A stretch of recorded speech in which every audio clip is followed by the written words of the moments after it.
Hello friends, এই যে মসুর ডাল, কাঁচা লঙ্কা, পেঁয়াজ, রসুন এগুলো দিয়ে আজকে বানাবো মসুর ডালের পাতুরি। প্রথমে আমরা মসুর ডালটাকে ভিজিয়ে রাখবো আধ ঘন্টা আগে, তাহলে খেতে খুবই ভালো লাগবে।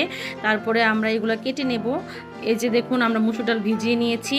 এখন আমরা চুলায় চলে যাব। কড়াইয়ের মধ্যে তেল দিয়ে দিচ্ছি, তেজপাতা, শুকনো লঙ্কা, তারপরে কাঁচা পেঁয়াজ, অল্প কয়েকটা রসুন দিব, সবগুলো রসুন দিচ্ছি না, পরে আবার রসুন আর কাঁচা লঙ্কা দিয়ে দিব। তারপরে আমরা ডালের মধ্যে দিয়ে দিচ্ছি হলুদের গুঁড়া আর নুন, একটু নেড়ে চেড়ে আবার আমরা এগুলোর মধ্যে কাঁচা লঙ্কা আর রসুনগুলো দিয়ে তারপরে জল দিয়ে ঢেকে নেব।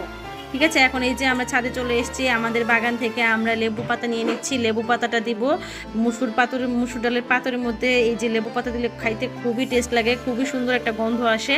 কিন্তু এগুলো অবশ্যই সবার শেষে দিতে হবে, নামানোর আগে, নইলে কিন্তু লেবু পাতার জন্য তিতা হয়ে যাবে খেতে। এখন এগুলো খেয়ে দেখবে কেমন হয়েছে। Tata, bye. Like comment share করতে